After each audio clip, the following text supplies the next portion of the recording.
এই জগতে যার মা আছে, এই জগতে তার সব আছে গো। আর এই জগতে যার মা নাই, তার জীবনে কেউ নাই। ভক্ত আমার মাতা পিতা ধনী,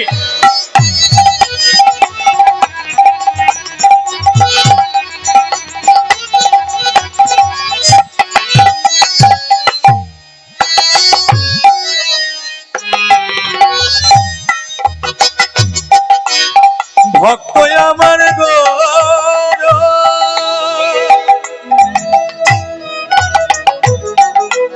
ভক্তকে রেখেছে নাম বাঞ্ছা কল্প তোর।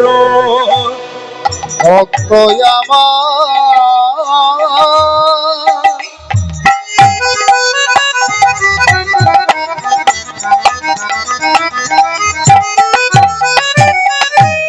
মাতা পিতা, ভক্ত আমার সব গো, ভক্ত ছাড়া কিছু জানি না। ভক্ত আমার গুরু,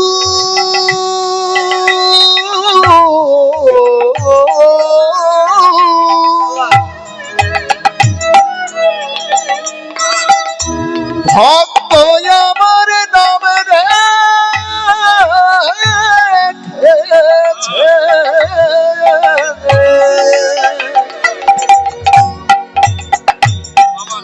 বাঞ্ছা কল্প তোর। আমি ভক্ত বড় ভালোবাসি, আমি ভক্ত বড়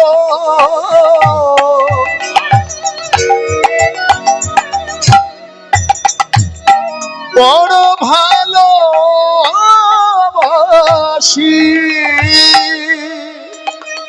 যে জনে নিরজনে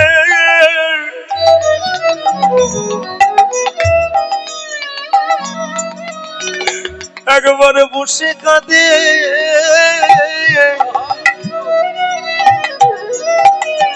আমি যে ভক্ত বড় ভালোবাসি।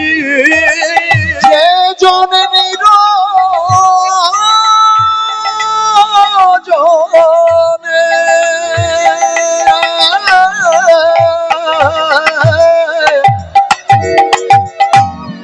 বসে কাঁদে, আমি ভক্ত বড় ভালোবাসি। ওগো দয়াময়, তুমি তো জানো নাই আমি তোমায় কেমন ভালোবাসি। আমি তোমার জন্য নিজের জীবনটাকে অর্পণ করতে রাজি। যদি না হতো, একেবারে ভালো করে তাকিয়ে দেখো, ওই নদিয়া নবদ্বীপের কত ভক্ত, তারা ধুলা পায় খালি পায়, গৌর গৌর বলে কেঁদে বেড়ায়। তাই ভগবান বলেছে নহং তিষ্ঠামি বৈকুণ্ঠ যদি নং হৃদয় নাচম। তাই মদ ভক্ত যত্র গায়ন্তি তত্র তিষ্ঠামি হে নারদ। শোনো ভক্ত, আমি যে ভক্ত আমার ভালোবাসি, আমি যে ভক্ত বড়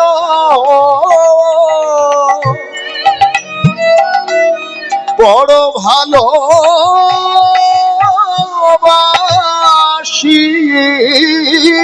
যে জনে নিরজনে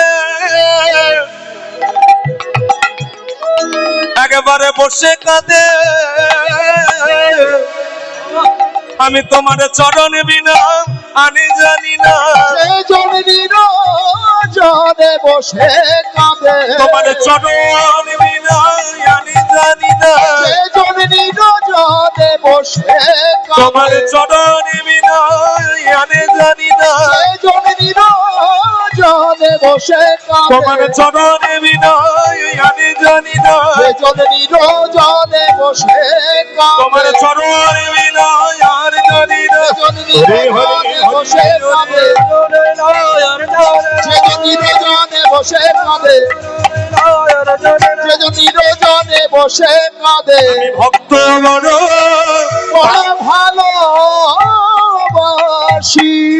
ভক্ত আমার মাতা পিতা ভক্ত আমার গৌর আমার গুরু ভক্ত কে নাম রেখেছে আমার ওই বাঞ্ছা কল্প তোর কালছা কলে পতরু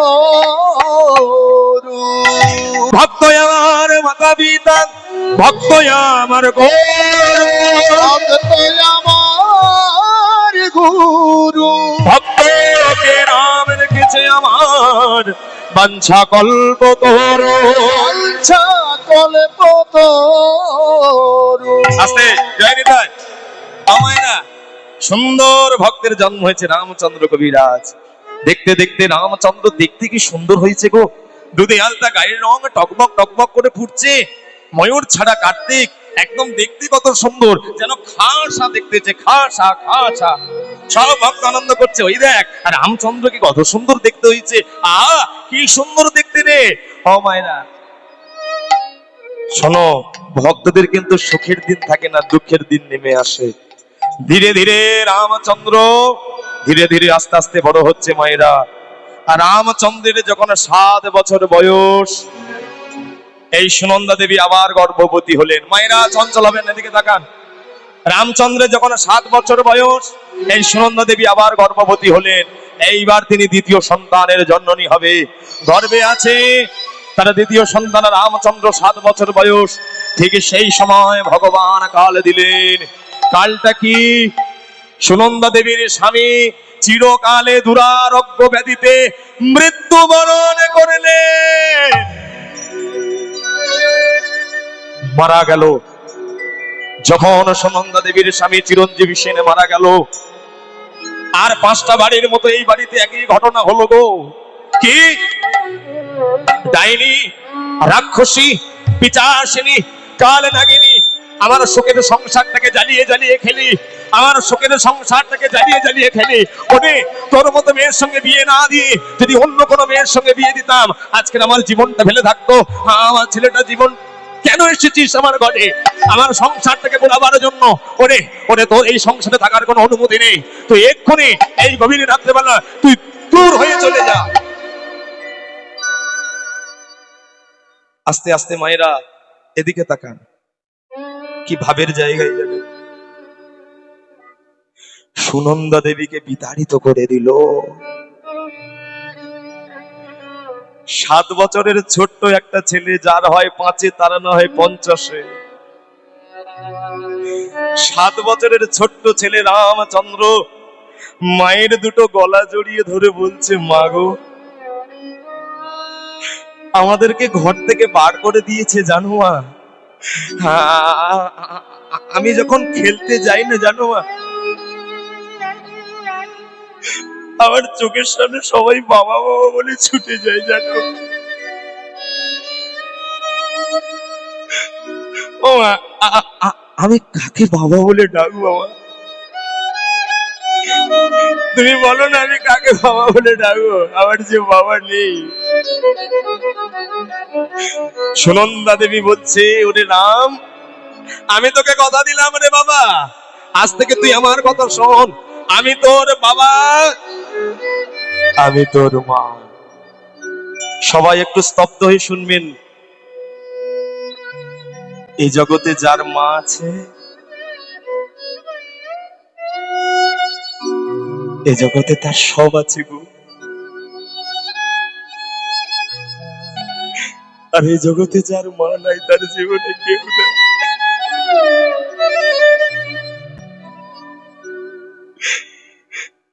সারাদিন কাজকর্ম করার পর একবার যদি ও মা আমায় বড় ক্ষুধা পেয়েছে একটু খেতে দাও না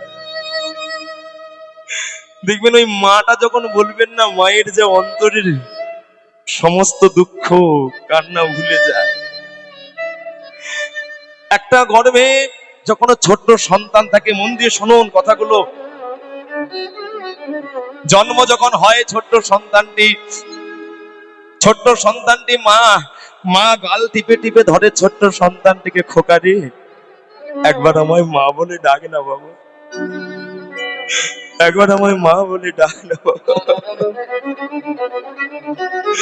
জনম দুঃখিনী মা তখনও কেঁদেছিল, কেন জানো? ওই ছোট্ট সন্তানটি মাটাকে মা ডাকে না বলে, আর সেই মা এখনো কাঁদে। সেই সন্তানটি বড় হয়ে গিয়ে সেই জনম দুঃখিনী মাকে ভাত দেয় না বলে। সারদা মা একটা কথা বলেছে, মাতৃভক্ত উঠু যত, সেই ছেলে হোক কৃতি তত, পিতায় শ্রদ্ধা মায়ে টান, সেই ছেলে হোক দেশের সম্মান। আপনারা সবাই জানেন আহমেদাবাদে যে প্লেন দুর্ঘটনাটা হয়েছিল, সবাই জানেন 242 জন যাত্রী ছিল। কি ঘটনা, মর্মান্তিক ঘটনা, সবাই জানেন। 242 জনের মধ্যে একজন মিরাকেল ছিল, একজন যাত্রী বেঁচে ছিল, এই পর্যন্ত সবাই জানে। কিন্তু এরপর থেকে বিষয়টা কেউ জানে না, হয়তো কোটিতে গুটি জানে। যে জায়গাটায় প্লেনটা ধ্বংস হয়েছিল, আগুন দাউ দাউ করে জ্বলছিল, সেটা ছিল একটা হসপিটাল। এই ঘটনাটা শুনুন। ওই হসপিটালের পাশেই ছিল একটা ছোট্ট চায়ের দোকান। দেখুন মা কাকে বলে এই জায়গা থেকে পরিষ্কার। ওই ছোট্ট চায়ের দোকানে জনম দুঃখিনী এক মা থাকতো, তার একটা 10 বছরের বাচ্চা ছিল। প্রত্যেক দিন ছেলেটা বাড়ি থেকে খাবার নিয়ে যায় মাকে দেওয়ার জন্য। সেই দিনেও গিয়েছিল ছেলেটা, কিন্তু ছেলেটা জানে না যে ওই দিন তার মাকে শেষ খাবার দেওয়া হবে। আসতে মাইনা, ছোট্ট ছেলেটা খাবার নিয়ে মাকে দিয়ে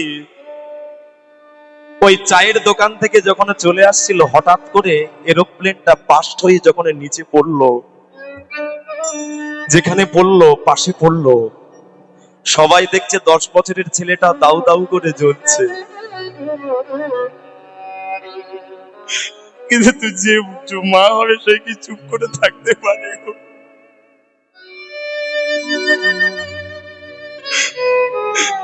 ছুটতে ছুটতে মা, কেননা মা জানে আমার ছেলে এখনো বেঁচে আছে, সে ছেলেটা মরেনি। ছুটতে ছুটতে গিয়ে সন্তানটাকে নিয়ে যেই জলে যেই পড়েছিল, হসপিটালে নিয়ে গিয়েছিল মাকে। বাচ্চাটাকে আর ফেরানো যায়নি, কিন্তু মাটা এখনো বেঁচে আছে। শরীরের 75% পুড়ে গেছে বাবা, 75%। মাটা কোমায় চলে গেছে, জানে যে আমার সন্তানটা এখনো বেঁচে আছে। বলুন তো মায়েরা, কারোর জীবন থেকে যদি স্বামী চলে যায় মা বেঁচে থাকতে পারে, কিন্তু কারোর জীবন থেকে যদি সন্তান যদি চলে যায় মা বেঁচে থাকতে পারে না। রামচন্দ্র বলে উঠলো, মাগো আমি কাকে বাবা বলে ডাকবো? সুনন্দা দেবী বলে উঠলো, খোকা তোর কোনো চিন্তা নাই, আজ থেকে আমি তোর বাবা, আমি তোর মা। তোর যখন বাবার কথা চিন্তা হবে আমার কাছে আসবি, আমি তোকে আদর করব। কেন জানিস, এই জগতে কারোর কেউ না থাকলে আমার ভগবান আছে। তাই পরম গোবিন্দ ভগবানকে বলছে, ও ঠাকুর আমি তো জানি, তুমি তো নিজে মুখে বলেছো যে করে আমার আশ তারে আমি করি সর্বনাশ। তবু সে যদি না ছাড়ে আমার পাশ, আমি তার হয়ে যাই দাসের দাস অনুদাস। শোনো গোবিন্দ, আমি তো জানি তুমি আমাকে পরীক্ষা করছো, আমি তোমার পরীক্ষা দেব। তুমি আমার স্বামীকে কেড়ে নিয়েছো, তুমি আমার সংসার কেড়ে নিয়েছো, আমি কিচ্ছু বলিনি। কিন্তু শোনো, আমি তোমার নাম ভুলবো না, আমি তোমার নাম করতে ছাড়বো না। তাতে যদি আমার মৃত্যু হয়ে যায় আমি তোমার চরণ ধরে বলবো, দয়াল এই কি তোমার লীলা, দয়াল এই কি তোমার খেলা। ভগবান দয়াময়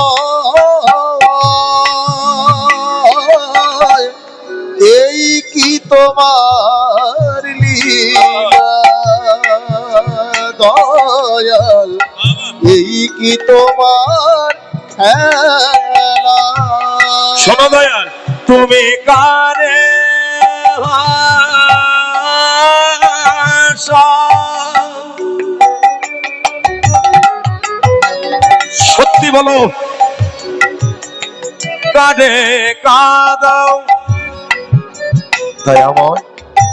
এই কি তোমার খেলা? তুমি করে বাসা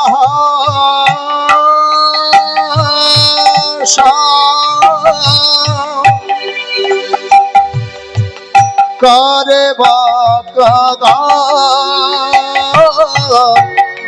এই কি তোমার খেলা তুমি কারে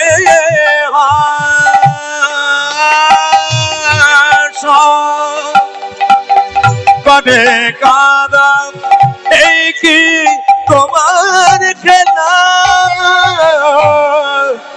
বলো এই কি তোমার লীলা দয়াল এই কি তোমার খেলা বলো এই কি তোমার লীলা দয়াল?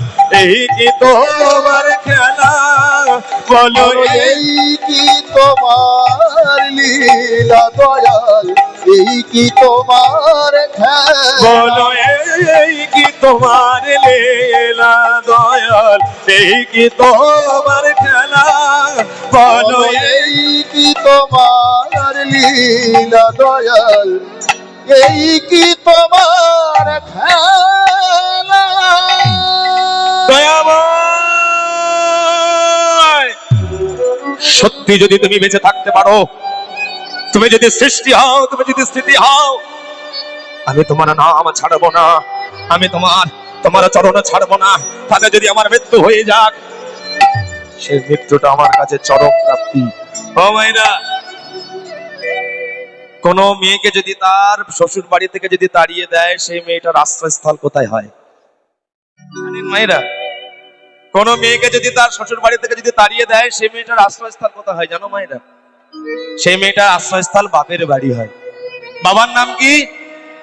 সুনন্দা দেবীর বাবার নাম হচ্ছে দামোদর পণ্ডিত। দামোদর পণ্ডিত ছিল শাক্ত ভক্ত, অর্থাৎ মা কালীর ভক্ত। দামোদর পণ্ডিতের চরণে আছাড় কে বললো সেই সুনন্দা, মা গো, বাবা গো, তুমি আমার এমন ঘরে বিয়ে দিলে যে স্বামী আমার দেবতার মতো, কিন্তু শ্বশুর বাড়ির লোক ভালো নয়। জানো বাবা, আমার স্বামী মনে হচ্ছে তার জন্য আমি দেয় আমাকে তাড়িয়ে দিয়েছে। জানো মা, কোনো জায়গায় আশ্রয় না পেয়ে বাবা আমি তোমার কাছে এসে উঠেছি, তুমি কি আমাকে তাড়িয়ে দেবে? দামোদর পণ্ডিত বলছে, ওরে মা, তুই কাঁদছিস কেন? তুই আমার ঘরের মেয়ে, তুই যেমন ঘর থেকে অপর ঘরে চলে গিয়েছিলিস, আবার তুই আমার ঘরে ফিরে এসেছিস, কাঁদিস না মা। ওরে মাকে ডাক, মাকে ডাক, তোর গতি আমার মা বলে দেবে, ভবতারিণী মা বলে দেবে। মাকে ডাক, এই জগতে যার মা আছে তার সব আছে রে, আর যার মা নাই তার কেউ নাই। মাকে ডাক, ওরে সুনন্দা, মাকে ডাক।